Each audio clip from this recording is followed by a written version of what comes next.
محمد وآل محمد محمد وآل محمد صلوات.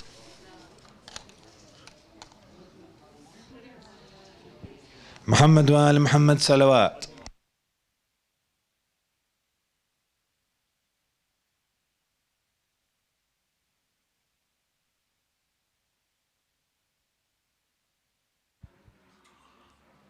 أعوذ بالله من الشيطان الرجيم بسم الله الرحمن الرحيم. Brothers and sisters, Assalamu alaikum. I want to start a slightly different way of contemplating on the Quran for a very short while. If I can manage, next year inshallah we will do 10 or 15 of these to make sure that we get some more out of the Quran. We can read all of us, of course, inshallah. So let us start with something which we are all very, very familiar with and see how much we have thought about these verses. So we have A'udhu billahi minash shaitanir rajim, Bismillahir Rahmanir Rahim. Yasin wal Qur'anil Hakim, innaka laminal mursaleen ala siratim mustaqim, tanzil al azizir rahim, litundira qawman ma unzira aba'uhum fahum ghafilun. So Yasin, wal Qur'anil Hakim, of course the Quran, which is the wise, guidance from the mursaleen, the messengers, who are on the Sirat al-Mustaqim. So, Tanzil al-Aziz al-Rahim, sent down by Allah, of course. Now, this is the important one. لِتُنذِرَ قَوْمًا مَا أُنذِرَ آبَاؤُهُمْ فَهُمْ غَافِلُونَ. So, it is sent to those people whose forefathers have never had a messenger. So it is the first time these people are receiving a message from Allah. When you look at the tafasir, especially people like Allama Tabatabai and so on, see that they try to look at this and think about it and say, of course it makes sense that every people must have been sent a messenger. You cannot try them if they don't know. Allah hasn't sent any message. The question which is posed from this is, if you look at the totality of the Abrahamic prophets, the three faiths have many common prophets, we find descriptions or names of about 25 prophets in the Quran, Bible, Torah, and everywhere. And every child who goes to madrasa knows that we say that Allah has sent down 124,000 prophets. So what happened to those 124,000 prophets if we know only 25? Where did they go? What did they preach? And is there any evidence of these people going all over the place? What we know are the prophets who came mostly to what we now know as Middle East. But that is a small part of the world. It is a vast, vast world. So this brings forth two other questions in our mind. And Allah says, Kul siru fil arz, go and travel the earth and see what has happened to peoples before you. Also hinting that, do you find any signs of them believing in Allah or in God or in one God or whatever? I was quite surprised that when once we were in Delhi and one driver took us to a Hindu temple, one of the, I think, more famous Hindu temples in Delhi. And there was written in Sanskrit, of course, a description of God. And it says, Niranjan Nirakar. And Ghulam, if you remember, your father, Marhum, always used to recite this when we used to visit him. So Niranjan Nirakar means it is a being without form and without shape. Very close to what we say in Tawheed. So clearly there is evidence that maybe a messenger has come to preach the unity of God, and then that message has been embellished or distorted or whatever. That also leads us to the question that humanity is not only related by being human beings, they have always also received a message from Allah. Because our prophet was the last prophet, which means what Allah is saying is that you are the last people, I haven't sent any messenger. So here you are, you have the messenger now, this is finished. Prophethood is finished. This is the seal of the prophets. So I think when we read the Quran, we need to think a little bit more deeper and harder to say what meaning can we get out of that. Inshallah, if you have time, we will bring 2 or 3 other kind of interpretations of this kind and go on with this. But today, inshallah, we conclude with this. Assalamu alaikum wa rahmatullah.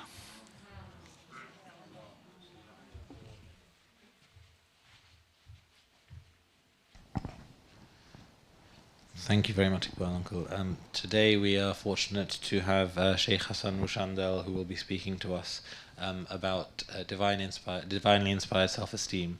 Unfortunately, Shaykh Hassan Roushandel can't join us today, but inshallah will be joining us over the live stream, and we'll be able to see and hear using the projectors. Shaykh Hassan Roushandel was born in the UK. He graduated from Qom Hawza in 2017 and graduated from a Master's in Legal and Political Theory from UCL. He lectures at the Islamic College and Hawza of England and is currently working as a certified family mediator. Please welcome him with salawat ala Muhammad wa ali Muhammad.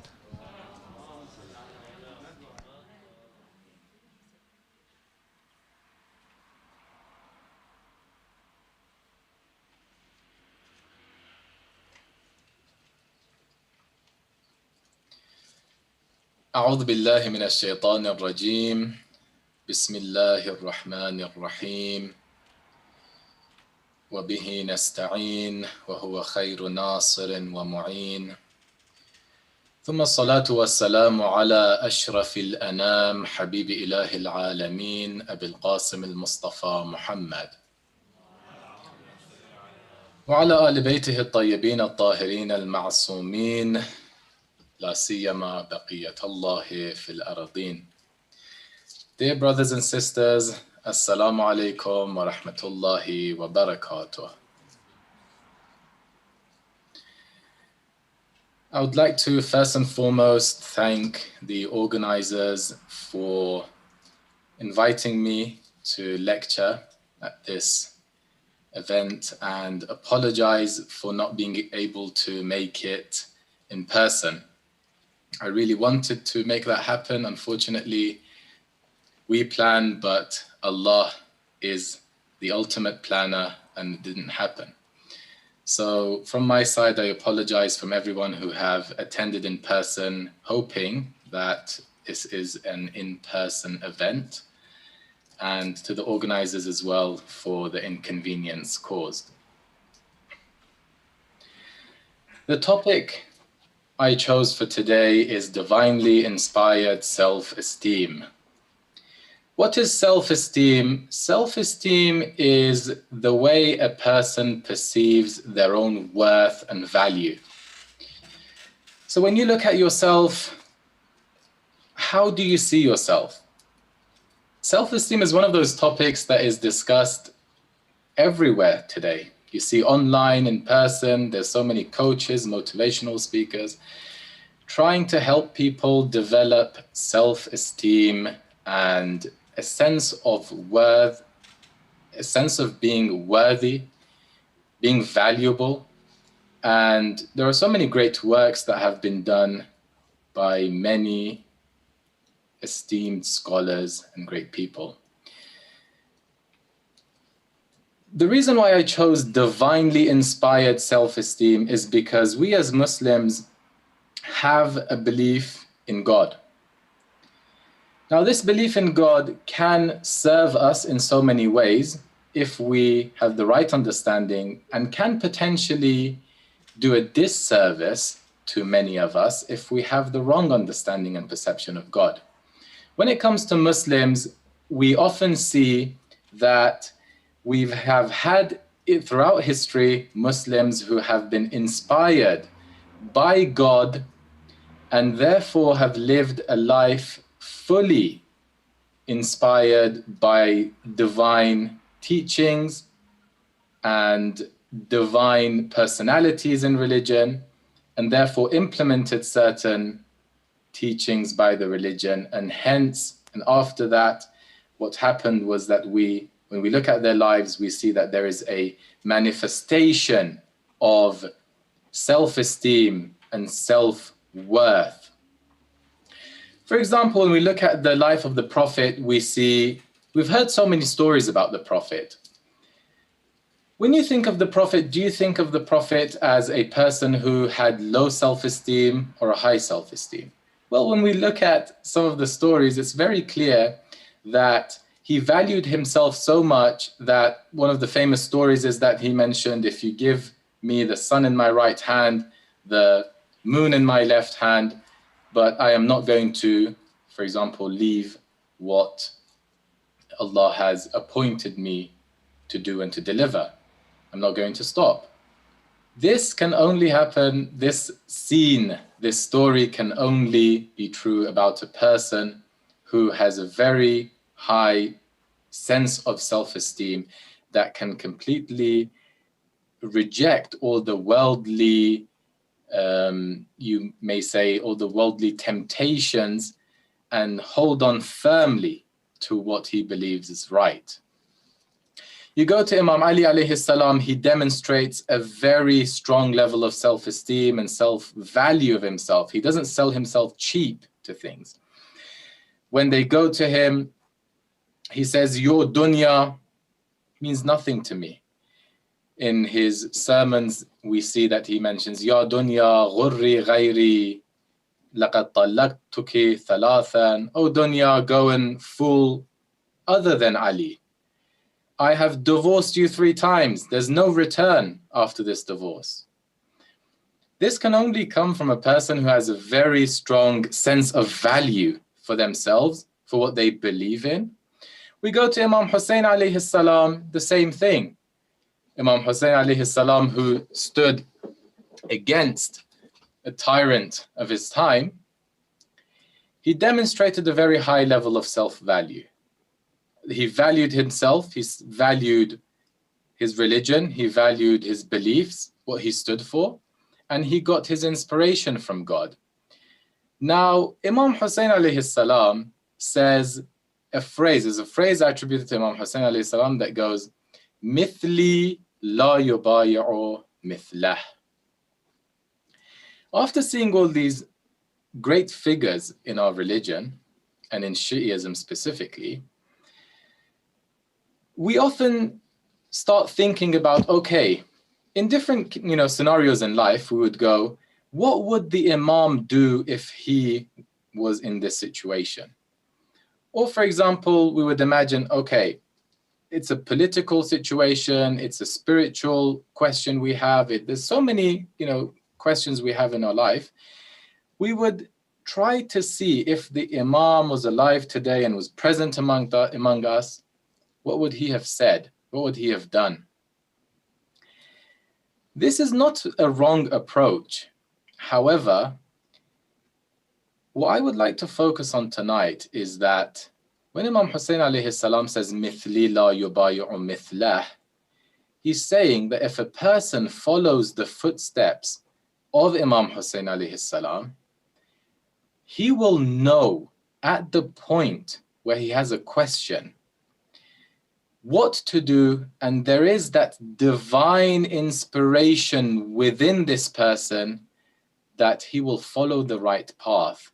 I'm not saying in every single scenario, so Don't think that I'm saying, okay, if a person does exactly the same thing, they would not need God, they would not need religion, they won't need any narrations by the Imams. No, no, no, that's not what I'm saying. I'm saying specifically that when Imam says, mithli la yubayi'u mithlah, if you develop the right characteristics, similar to Imam Hussein alayhi salam, similar to what the Prophet, what the Imams have been themselves practicing and developing within themselves and encouraging other people to develop within themselves, then at the right point, you will see the effects of it.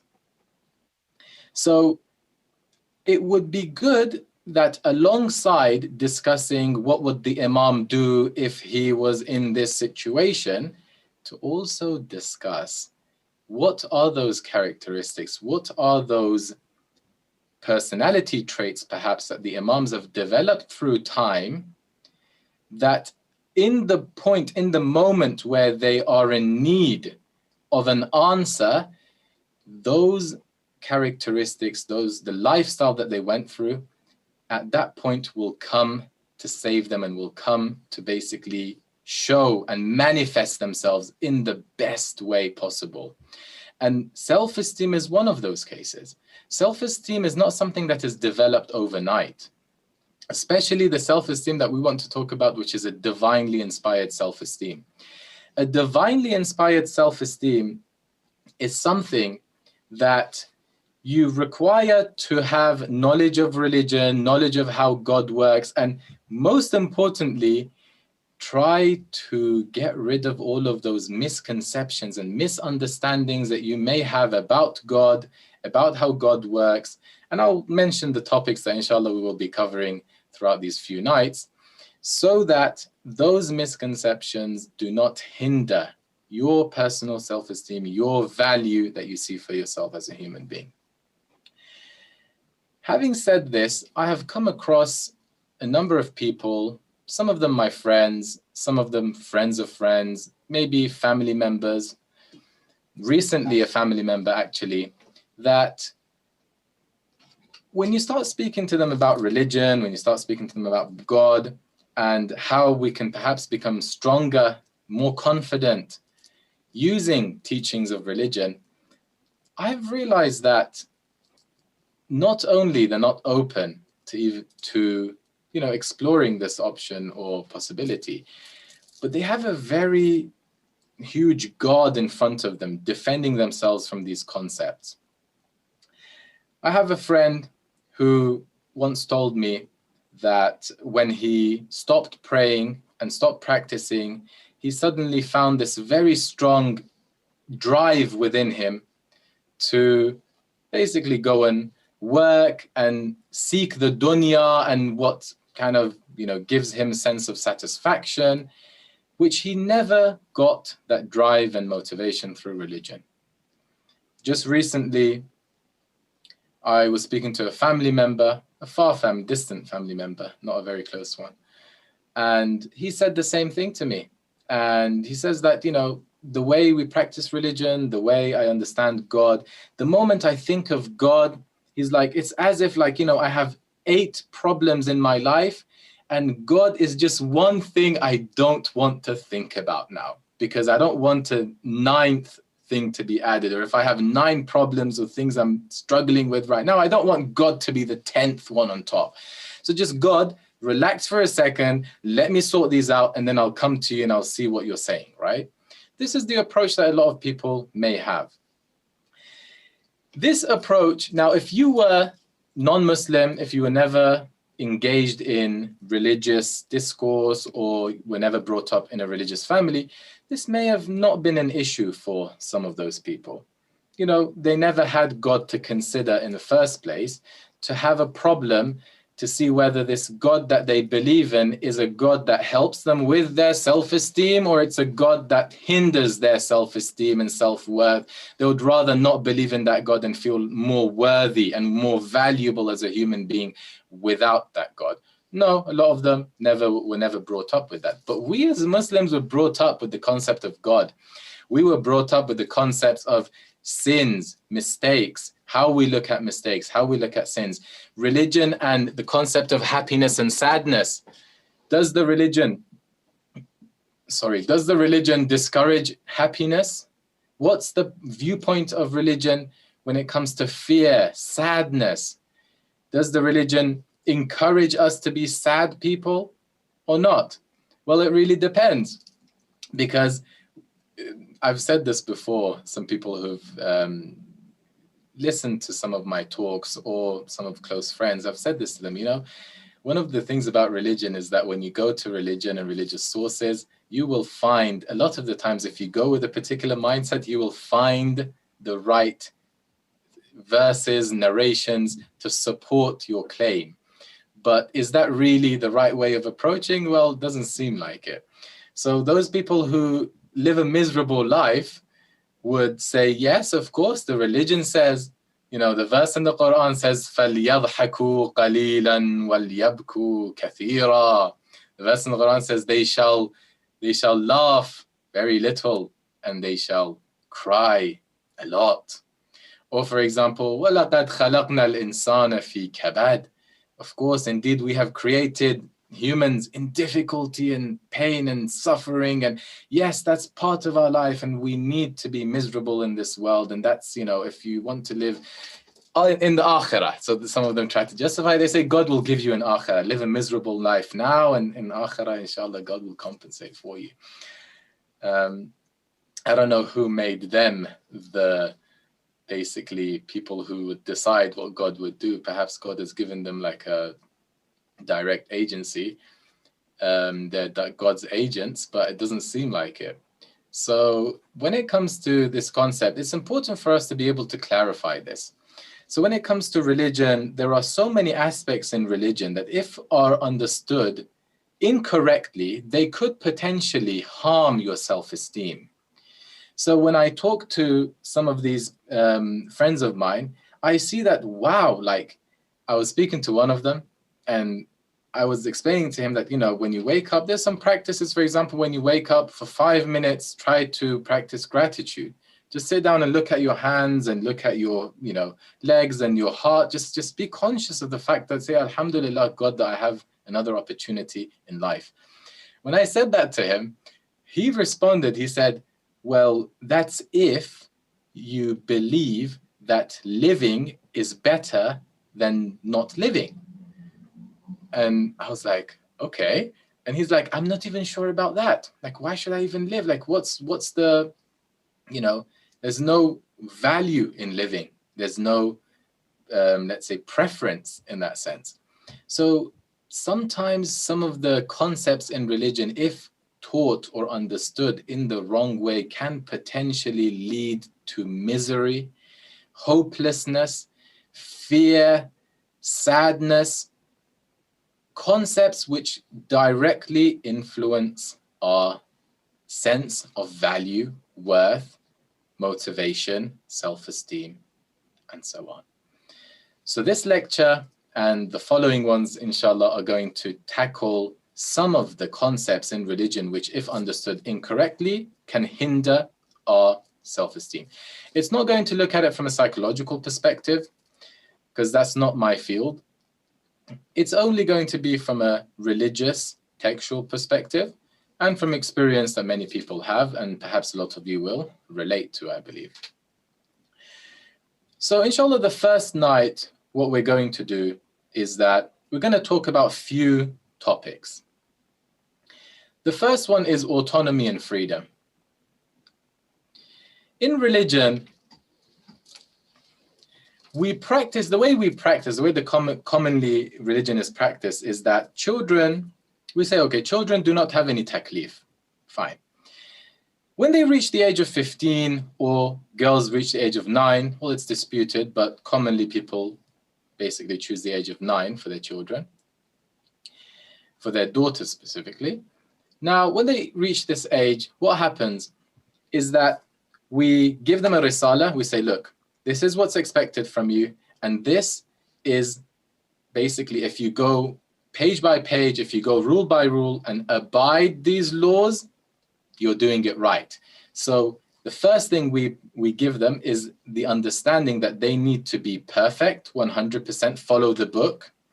And if you do wrong, basically you're coming down from 100%, you're making a mistake, and you have to repent and go back to 100 and stay there. When it comes to aqaid, we tell them, hey, this is your belief system. We actually teach them from beforehand. This is your belief system, and go on, you know, you're a Muslim. It's as if it's like an amana, it's like a package that is given to this child from the beginning, right?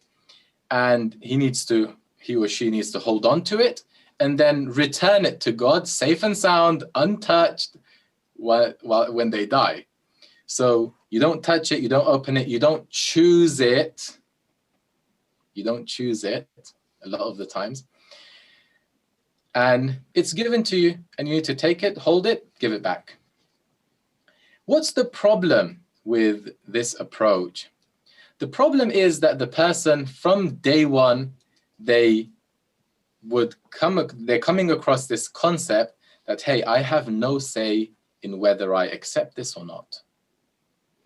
God has put me in this family, and I do not have any agency in rejecting or questioning even a lot of the times. Well, we say, yes, you can question, but so long as it doesn't undermine the whole principles, and so long as you don't ask questions that we don't know the answer.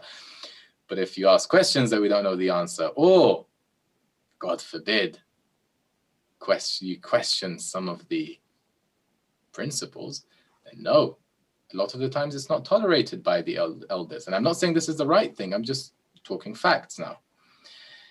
What happens is that the child sees that he has no say in this.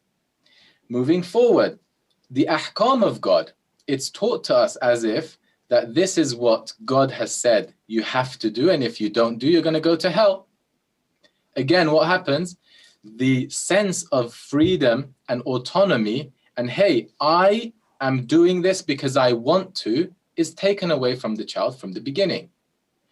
They don't feel, you see, when you don't give a child the sense of choosing between few things, when you don't give them the sense of autonomy, you're taking away from them the sense of importance, the feeling of importance to make a decision and how to choose between right and wrong.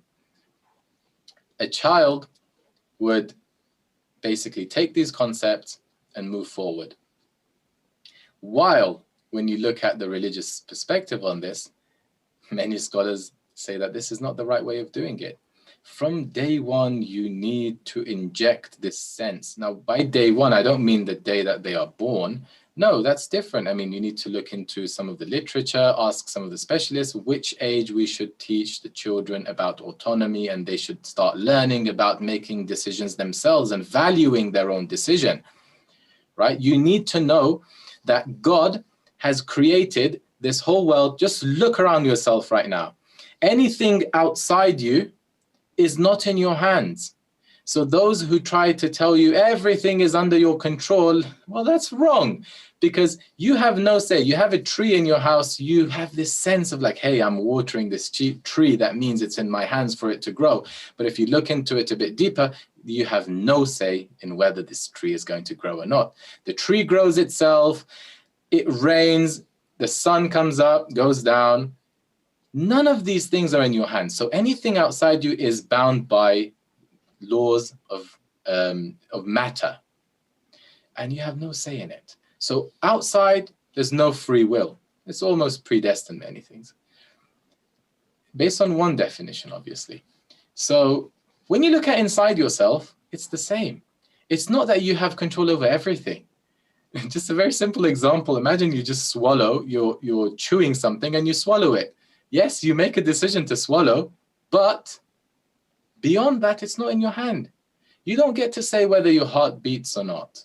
You don't get to say whether, lots of things about your body you don't get to say. However, so now, nothing outside you get to say anything. When it comes to yourself, you're very limited on what you get to say and what you don't. But focus on this. God, so i.e., whatever I said now, means that God has created almost 90 or 95% of things in a way that you have no say in it. It's predestined for you. It's literally determined, right? The world goes and you live in it for a while and then you die. It continues. But he made sure to go against this. So 95%, he didn't give any sense of agency and autonomy to those things. But he went against that and he said, hey, I want to make sure that this insan has a sense of freedom and autonomy. I want him to feel that he can say yes or no. He has options in front of him and he can make decisions. When you look at it initially, you're like, okay, but why? I mean, it doesn't seem like an important thing, but it's actually of utmost importance, because if you don't have a sense of freedom and that you're choosing something, what you choose eventually is, so basically, let's say it this way, the decision you make eventually depends, the value of the decision you make depends on the level of autonomy and freedom of choice that you've had beforehand. When it comes to religion, religion says, La ikraha fid din. No one can basically force you in religion. You look at other verses in the Quran, there are many verses that allude towards the fact that God does not want you to feel like you're forced to do anything. He wants you to understand and he wants you to make a decision yourself. Even if you're submitting, he wants you to make a decision to submit. So not to be forced to submit, but to make a decision to submit in some of those cases based on trust that you have for God. So this is what we're saying for God, okay? Now, let alone for scholars, let alone for parents, let alone for, there are so many aspects in life that we are, in a way, we have this feeling that we're forced to do things, and this hinders our sense of value, because when God created us, he gave us this sense and he said, this is important. I want you to make your own decisions in life. Yes, there are consequences, but that's the whole point. I've mentioned this example previously. Imagine children who are becoming baligh. I've said this in some classes. I'm like, imagine, just look at this example. We have a board game. The adults are playing. The children are standing basically at the corner and watching. Adults are playing this board game. They want to come in. The adults say, no, this is, for example, for 14 and over. You're not allowed to play in the game. The adults play, some of them lose, some of them win, right? Some of them get angry throughout the game. Some of them, this is part of the game. When the child is watching this, they may feel fear. They may say, hey, gosh, I don't want to play this because it's a bit too tough, right? But then they get to an age where they say, hey, I really want to play this. But playing this has a consequence. You may lose. Of course, but that's the whole point. The fact that they allow you to come in the game and they give you the right to make decisions, that means they have given you, they have basically respected you and given you this respect to come and play the game. So the moment the first game the child plays, knowing all the risks, it's still a valuable position for him.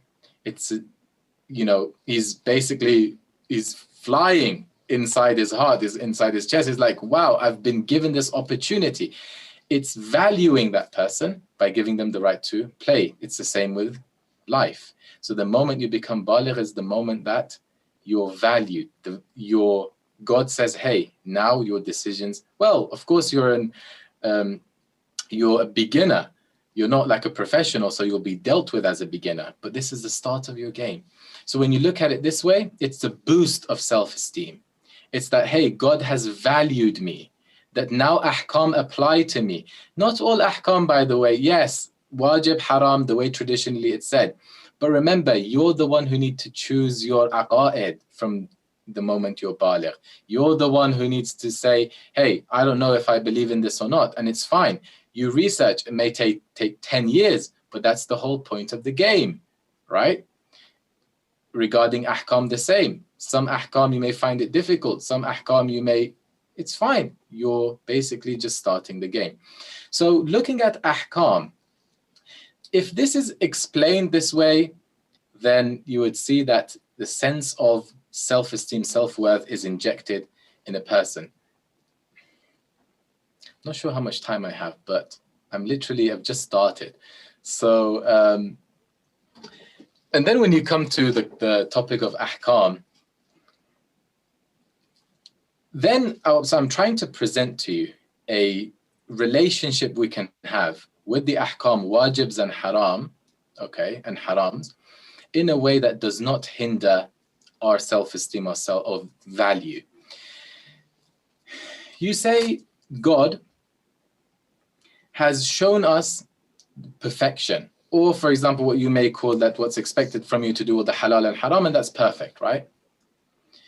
God has put a picture in front of you and said, look, this is what I would call perfection, let's say the Imams, the Prophet. And when you look at that, just by looking at that and thinking, oh my God, like that's just too much, right? That's too much, that's difficult, I'm never going to become like that. This, if you leave it there, it can potentially create hopelessness. You're going to look at that perfection and say, I'm never going to become like that. Oh God, all of those good qualities and characteristics, how is that even possible? And God expects that from me. And if I step down, if I take a break, if for one moment I feel like, no, I'm struggling a bit too much, what do I feel? Now, I feel that, what's the word I'm looking for? So when this happens and so perfection is expected from you and you basically lose your, motive, at some point you're struggling, something happens in life, you will feel regret. You will feel that, oh my God, I am not complying with what God has asked me, and so on. Sorry, apparently I just have a few minutes left. So again, a religion which puts a picture in front of you, which is perfection, you have to be careful, because just portraying the perfection can potentially make you hopeless and think that if that's what's expected from me, and then so those people who only picture the perfection for you, what do? They use verses of the Quran as well to say that, hey, if you're going through difficulty, hardship in life and everything, and they imagine that God is expecting you to follow everything, every moment. Why? Because it's the 100% that's expected from you. So the moment you go 95, oh my God, do istighfar, go back to 100. The people who have this perception will then come and use the verse like, La yukallifu Allahu nafsan illa wus'aha. And how do they translate it? They say, hey, I know you're going through difficulty, I know you're going through hardship, but remember, if this is what God has given you, if this is the struggle that God has putting you through, God has also given you the strength to go through it. Not knowing that this is not the translation of this verse. This verse is actually saying the opposite. This verse is beautiful if we understand it correctly. And it's so empowering, because it shows you that the God that you believe in is a God that is with you and considers your struggles that you're going through when you're down, and also puts an image in front of you to show you where you can reach. But this God is not just looking at the future and completely disregarding your struggles and what you're going through. It's a very nice spectrum it draws. So what does this verse say? This verse says, hey, yes, God has, you're limitless. You can get to a point where nothing can compete with you. You as an insan, this is how God has created you, potentials and everything. However, I know that life can be difficult. La yukallifu Allahu nafsan illa wus'aha. What does this mean? This means, look, I only expect from you as much as your capacity. At this point, you as a person, so different people have different capacities. Yes, increase your capacity, work on it. That's what God wants from you. However, in that moment, you have a capacity. Sometimes some things are too much. God says, La yukallifu Allahu nafsan illa was'aha. If it's not within your capacity, there is no taklif. There is no taklif if it's not in your capacity.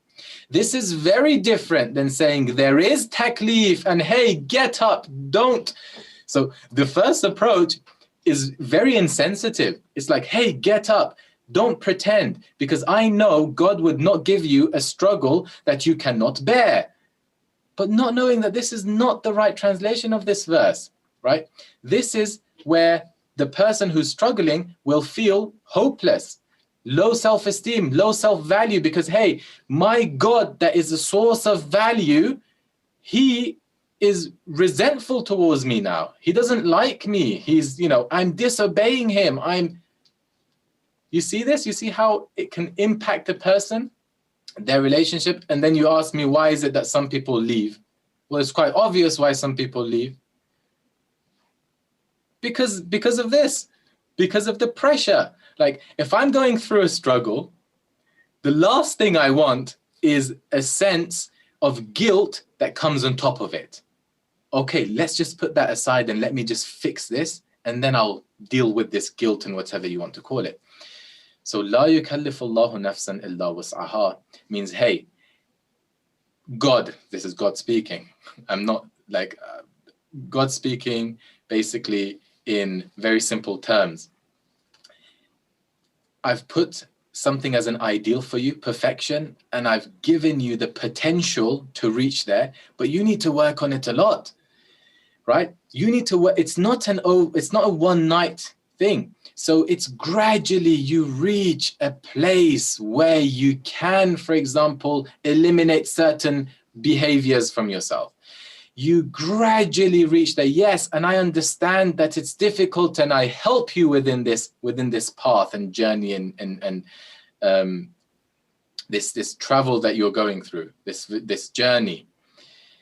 But know that I see this side of it as well. So one side of it is La yukallifu Allahu nafsan illa wasaha. I take away my burden of whatever wajib and haram I put on you. When it becomes haraj, this is what they call haraj, basically the principle of hardship, excessive hardship. When the excessive hardship is there, hey, I let go. Don't worry about me, okay? If it's excessive hardship, it's driving you crazy, hey, I'm with you, right? Even my ahkam can be very flexible for you in these cases. But know that I want you to gradually grow into the person who would less and less get into these excessive hardship moments. So if certain thing would put you through hardship, when you grow as a person, it may get to a point where it's not going to be hardship for you. Yes, as a person who brings Iman, the first level of Iman, now this is what we're going to discuss, in sadness and happiness, in sorrow and the sense of basically gratitude. Inshallah, we will discuss this. Where you're going to get to a point, well, the start of Iman is very basic. Start of Iman is what? Is that you bring Iman to God and you're trying to grow. But when he shows you like trailers of this movie, where you can reach. He gives you snippets of it. He's like, look, you can get to a point where Allah inna awliya Allah, when you get to a point of awliya Allah, the friends of Allah, people who are like this, there's nothing in between Allah and them. What are they like? Allah inna awliya Allah la khawfun alayhim wa la hum yahzanun. Now those people, they'll never even go through khawf, fear, and they will not have huzn and sadness and sorrow in their heart. Yes, when you reach that position, then haraj is not even going to be a question for you, because you're not going through hardship anymore. You don't see it that way. But allow yourself, explain religion in a way that understands. So God understands you when you're in step one, and he shows you what step 10 looks like, and he takes your hand and step by step in order for you to reach there. Now, when you look at it this way, tell me if you believe in a God who helps you step by step and considers your situation from the lowest position you're in to the highest position you're in. He is with you and considers your position. Tell me if you believe in this God. Is this not a God that is going to boost your self-esteem, your value? Of course it is. Now, if you believe in a God who's always there as this, king, this tyrant, the one who's always there, as they would say, labil mirsad, he's right there. The moment you make a mistake, he's literally going to attack you. Imagine how can you walk in the street, head up, shoulders back, and say, I have God? No, you're literally going to be like this, because you're worried. The moment you do something, he's going to attack, and he's going to take revenge from you. This is very different. These two views in religious people exist, believe it or not. We don't have everyone who believes in the right way of thinking of God. So change of mindset is very important. I know I may have gone over time a bit, so I'm going to cut it short now. What are we aiming to do in these lectures is to work on certain perspectives and mindsets. When you change your mindset, the world changes. We have a narration for this. There's a narration, Ahlul Sunnah and Ahlul Tashayyu' have narrated this with slightly different wording. It's from God to have said, Ana inda dhanni abdi bi, or Ana inda dhanni abdi al-mu'min, in khayran fa khayr, in sharran fa shar. God says, I am, where am I?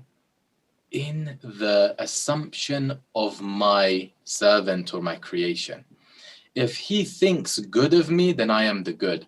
If he thinks shar of me, then I am the shar. He gets what he thinks. So if you think of God to be that tyrant, it's going to paint everything else. You're painting everything else with that brush. And you're going to leave your house miserable, low self-esteem. And how is that good? But it's going to happen though. God is going to allow it. He's not going to change that for you unless you change it yourself. So you look at God from a different angle. Through the teachings of the Ahlul Bayt, through the verses of the Quran, we're trying to change mindsets. And when we change mindsets, you leave your house with the right mindset. Inshallah, that would be a boost of self-esteem and everything beautiful and good that would come after that, inshallah. Thank you very much for listening. Apparently, we do have Q&A for a few minutes. So if anyone would like to ask any questions, feel free. Thank you very much. Any questions from either side?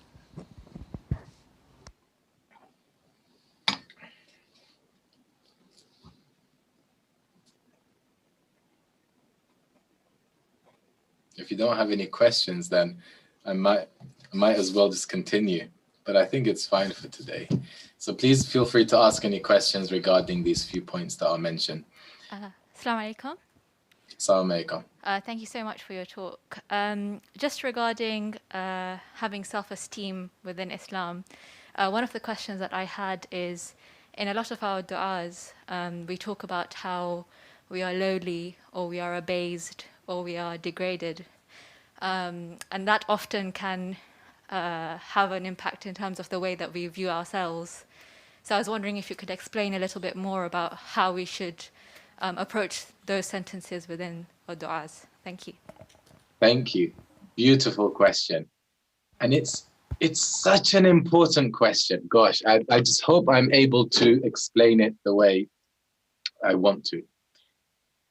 So you're saying, and it's true, the way we describe ourselves in the du'as, not just that, even beyond that, the way we do istighfar and we're always calling ourselves zalim, we are the oppressors, I am the zalim, ana al-haqir al-miskin al-mustaqin al-mustajir, and all of those other attributes that we give. In du'as, we see the imams give this, right, towards, when they're speaking to God. If we understand this the wrong way, as you said, it's going to lead to misery. Oh my God, like Sometimes I myself have to be like, when I read some du'as, I'm like, oh God, like I really need to focus on my mindset again, reframe those things that I know about these du'as, and then read this again, because it gets very difficult. So you need to approach it, I believe, with the right mindset. What's the right mindset? Let's go to the Qur'an. The Qur'an, you have to know, as a person who sins, what's the relationship of a sinner with God? Number one, when God talks about the muttaqeen, he uses a verse very beautifully. He says, who are these muttaqeen? He says, الَّذِينَ إِذَا فَعَلُوا فَاحِشَةً أَوْ ظَلَمُوا أَنفُسَهُمْ فَاسْتَغْفَرُوا اللَّهَ أَوْ ظَلَمُوا أَنفُسَهُمْ ذَكَرُوا اللَّهَ فَاسْتَغْفَرُوا لِذُنُوبِهِمْ.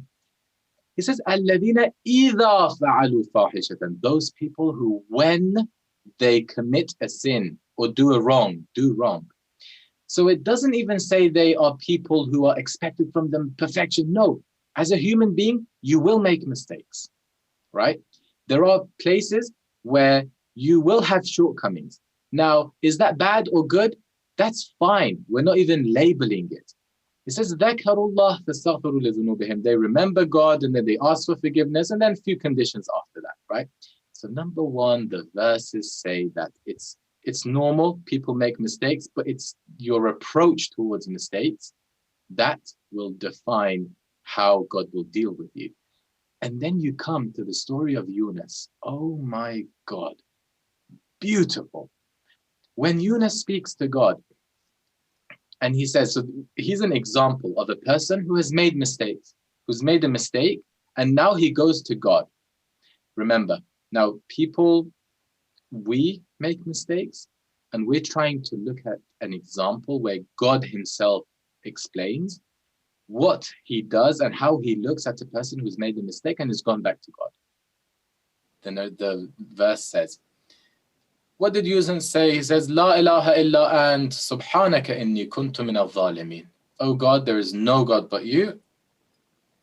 Exalted you are. Inni kuntu min al-zalimin. I was from the oppressors. I made a mistake. Immediately after that, what does the verse say? It says, فَاسْتَجَبْنَا لَهُ. Done. You admitted? Done. وَنَجَّيْنَاهُ مِنَ الْغَمِّ. فَاسْتَجَبْنَا لَهُ وَنَجَّيْنَاهُ مِنَ الْغَمِّ. And we saved him from gham, sorrow, sadness, this sense of gham that is inside him. We saved him from this. The moment he repented, we saved him from gham. And the next part of the verse, وَكَذَلِكَ نُنْجِي الْمُؤْمِنِينَ. And this is how we save the mu'mins. So the right approach towards istighfar and bringing yourself down towards God is what? Is that when you bring yourself down, you repent, you say, oh God, I made a mistake. If you're doing it the right way, what is going to happen inside you? It's going to, نَجَّيْنَاهُ مِنَ الْغَمِّ needs to happen. The moment you see that if you've done a mistake, you're calling yourself, I am this, I am that, I've made a mistake. If that is increasing in your misery, then know that you haven't got the right mindset, because if it was towards anyone else, that's right. The moment you admit, you don't know, that person may accept, may not accept, you're bringing yourself down, you're making yourself miserable. But when it's with God, it's the opposite. God says, when you admit to something wrong, we will save you from the gham, from sorrow, from sadness. Put your head up. There's nothing. التائب من الذنب كمن لا ذنب له. The one who repents from a sin, it's as if he does not have any sins. Now, when you look at sins, this is the approach. If we don't have the right mindset, oh my God, religion can be a burden.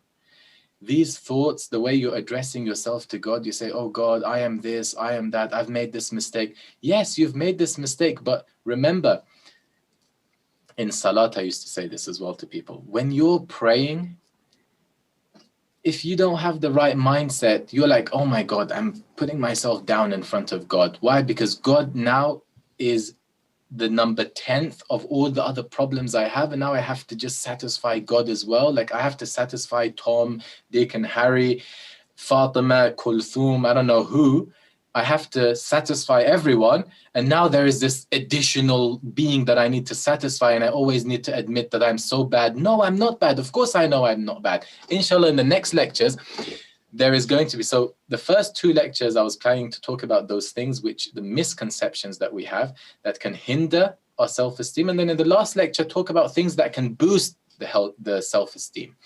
One of those things that can boost self-esteem is we need to know what our relationship towards our achievements and blessings in life are. So there are some people who completely deny, and as you said, you know, it's always like, I'm nothing, I have nothing, and even in front of other people. Is that the right approach? What is the right approach? Are we to boast about what we have?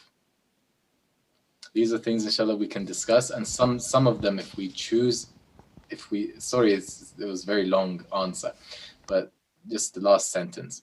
If we choose, so it's, you know, again, we have free will. These are the different mindsets you can have. It's your decision and it's your life. So if you're going to continue with your own mindset and it's working for you, life is very good, your relationship with God and religion is perfect, nothing is a problem, then be my guest, continue with it. If it's not good, then it's your responsibility, right? It's your choice, your freedom of choice, your responsibility.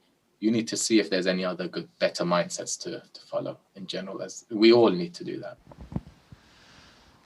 Thank you very much. As time's getting on, we'll stop there if that's okay, and continue with the Messiah. Salawat.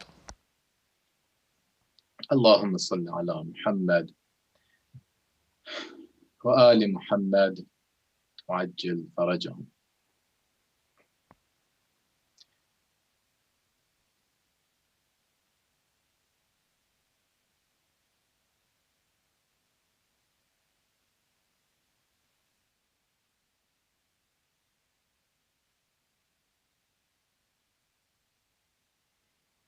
If we think that those people who gathered in Karbala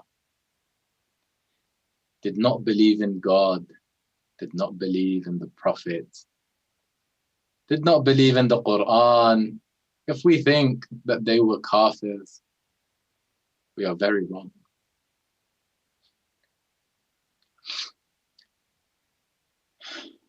Even if we think that these people are disbelievers of the Ahlul Bayt, we're also wrong.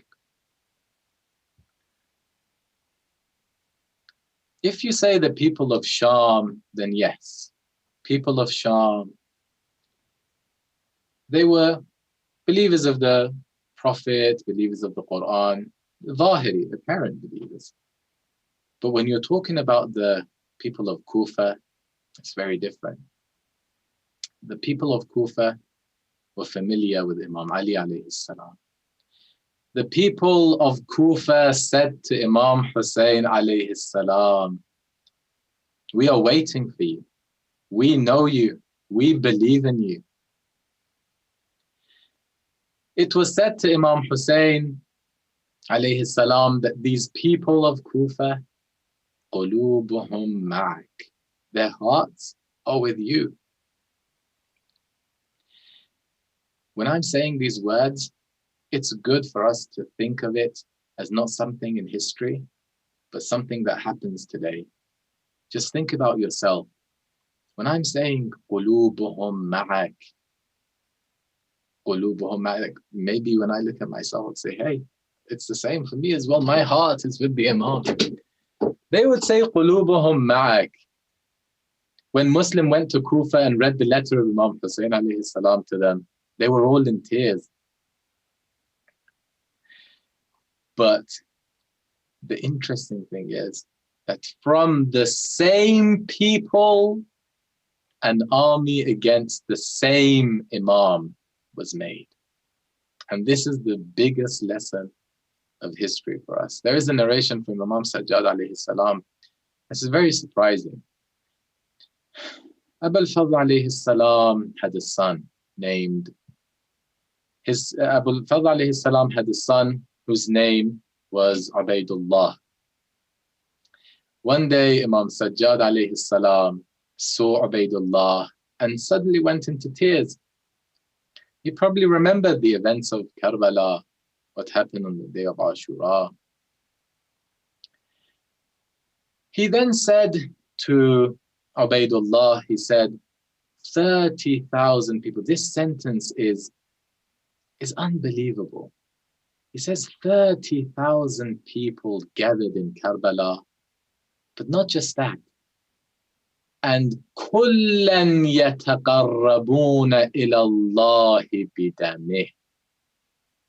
Every single one of them was seeking closeness to Allah by shedding the blood of Imam Hussein alayhi salam. قُرْبَةً إِلَى اللَّهِ. They were doing this. If not, then why did Ibn Sa'd? So some may say, well, no, maybe that's not the case. Well, if not, then why did Ibn Sa'd, on the night of Ashura, when he went to encourage his army, he said, Ya khayl Allah irkabi wa bil jannati abshiri. O army of God, get up, and I give you glad tidings of heaven. Let's move. This, when a holy religious person is stupid, this is what happens. Few hypocrites manage to make an army of ignorant Muslims against the son of the Prophet. Imam Hussein alayhi salam says in one of his khutbahs, when he says to them, he says, you are gathering fire against us, but the same fire we started to defend you guys and ourselves against the real enemy. You're getting that fire and you're holding it against us. Truly, la yawm kiyamika ya Aba Abdullah. Assalamu alayka ya Aba Abdullah. وعلى الأرواح التي حلت بثنائك عليك مني سلام الله أبدا ما بقيت وبقي الليل والنهار ولا جعله الله آخر العهد مني لزيارتكم. السلام على الحسين وعلى علي بن الحسين وعلى أولاد الحسين وعلى أصحاب الحسين جميعا ورحمة الله وبركاته. صلوا على محمد وآل محمد.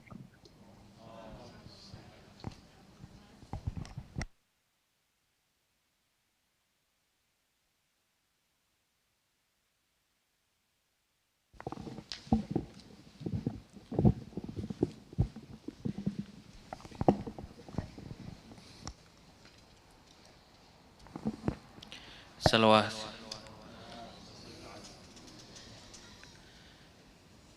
In Karbala he sacrificed everything he had. In Karbala he sacrificed everything he had. Allah, what a mighty heart your Hussein had. Allah, what a mighty heart your Hussein had.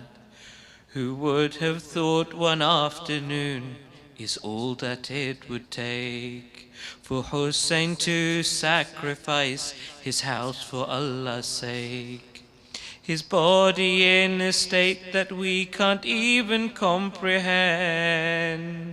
Imam Sajjad watched helplessly the women to defend.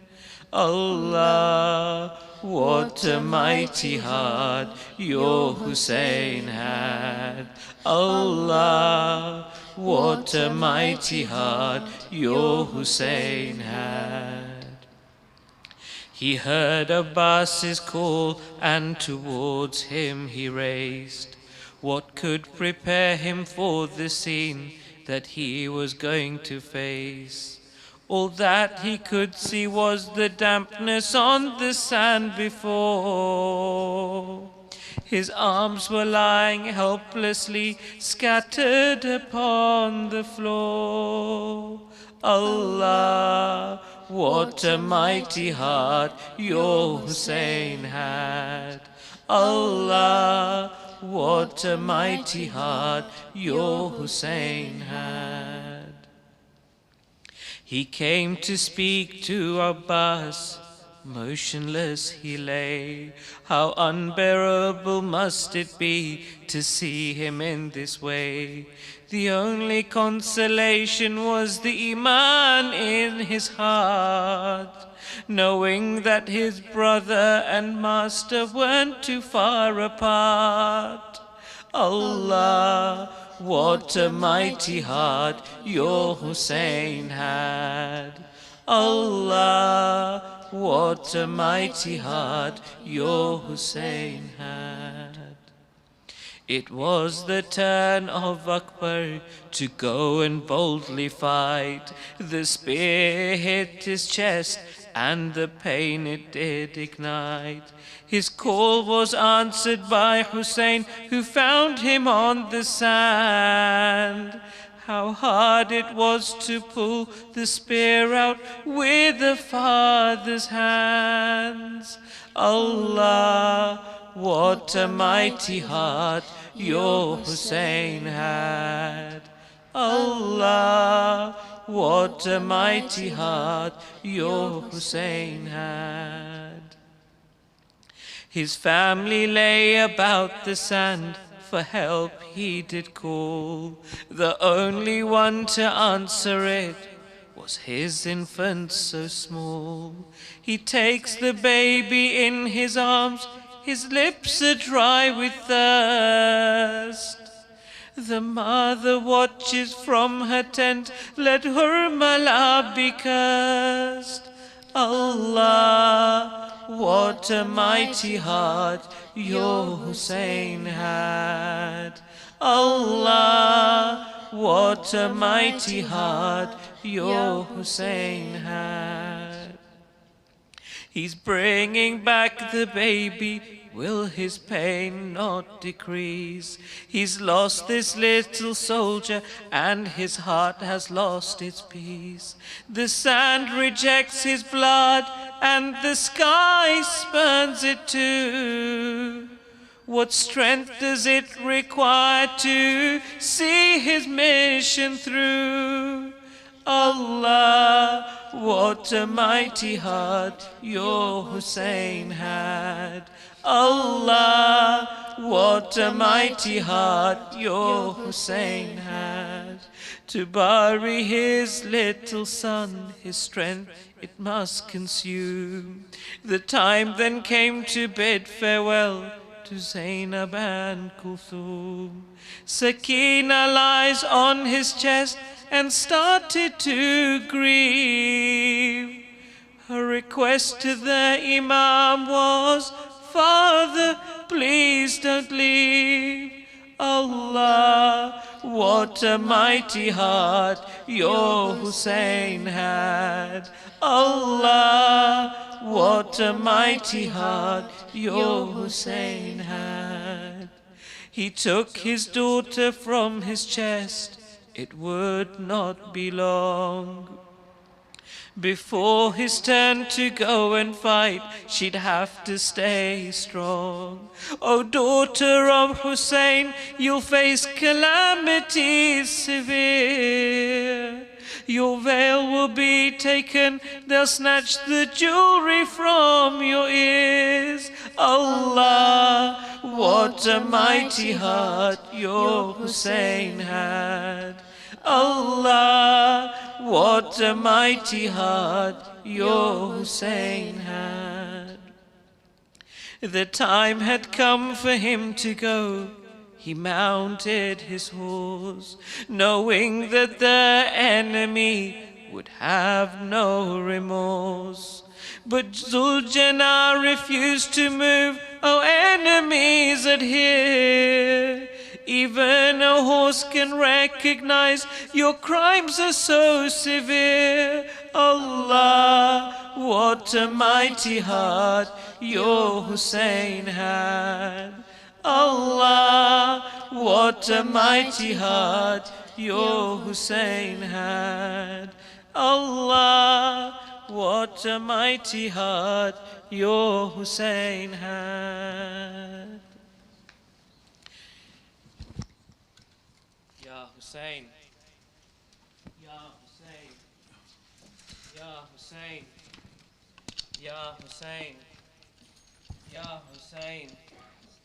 Ya Hussein, Ya Hussein, Ya Hussein, Ya Hussein. Slaughtered and martyred in Karbala, O beloved son of Fatima.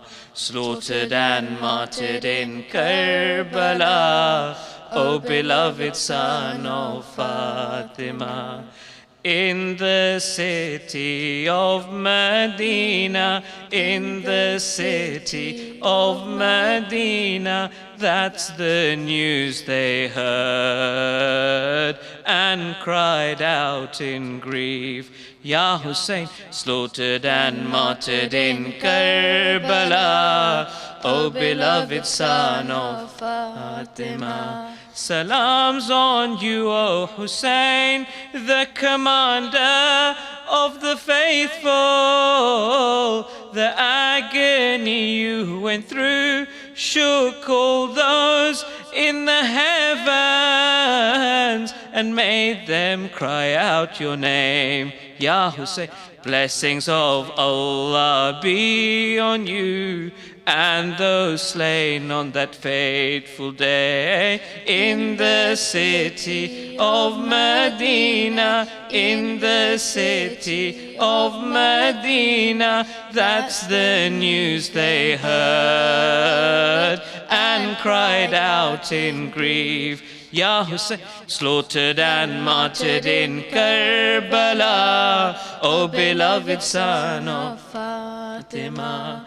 Oh, small child Ruqayyah, what must she have felt as those hypocrites killed her two pure brothers, Ali Akbar and baby Asghar, as he lay cradled by. Ya Hussein, they cut her father's sacred throat and displayed it on the spears. In the city of Medina, in the city of Medina, that's the news they heard and cried out in grief. Ya Hussein, slaughtered and martyred in Karbala, O beloved son of Fatima. As he made his way back to the camp from the Euphrates, they cut and severed his hands that the water fell to the ground, and they watched him shout. Ya Hussein, Shabbir's pain at that point was beyond all expression. In the city of Medina, in the city of Medina, that's the news they heard and cried out in grief. Ya Hussein, slaughtered and martyred in Karbala, O beloved son of Fatima. Asking his uncle's permission to fight on Ashura, executing his father's wish expressed in his letter. Death sweeter than honey, Ya Hussein, such courage shown by one so young, fighting with the spirit of Hassan in the city of Medina, in the city of Medina. That's the news they heard and cried out in grief. Ya Hussein, slaughtered and martyred in Karbala, O beloved son of Fatima. Salam on you, Al-Mahdi, hidden son of Fatima. We wait for you to restore the religion of Allah, and you will surely avenge. Ya Hussein, there will never be such a sacrifice like the one given in Karbala, in the city of Medina, in the city of Medina. That's the news they heard and cried out in grief.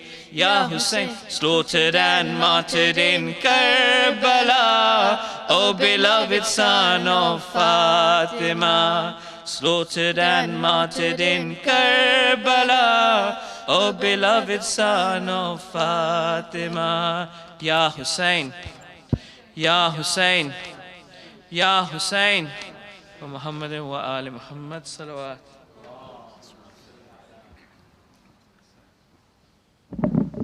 زيارة. بسم الله الرحمن الرحيم. السلام عليك يا سيدي يا مولاي يا نبي الله. السلام عليك يا سيدي يا مولاي يا نبي الله. السلام عليك يا سيدي يا مولاي يا رسول الله ورحمة الله وبركاته. السلام عليك وعلى زوجتك الوفية الغراء خديجة الكبرى أم المؤمنين. السلام عليك وعلى ابن عمك أمير المؤمنين علي بن أبي طالب صير رسول رب العالمين.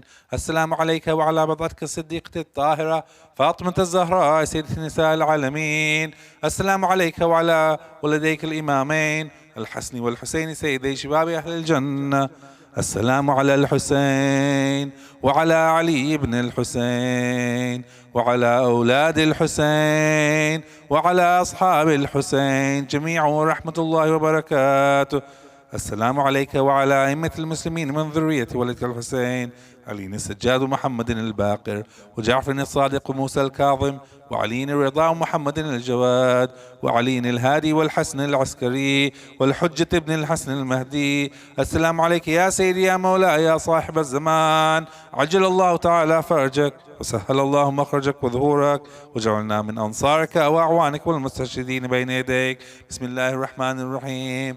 اللهم كن لوليك الحجة ابن الحسن صلواتك عليه وعلى آبائه في هذه الساعة وفي كل ساعة وليا وحافظا وقائدا وناصرا ودليلا وعينا حتى تسكنه أرضك طوعا وتمتعه فيها طويلا. فصل اللهم على سيدنا محمد وآله الطيبين الطاهرين.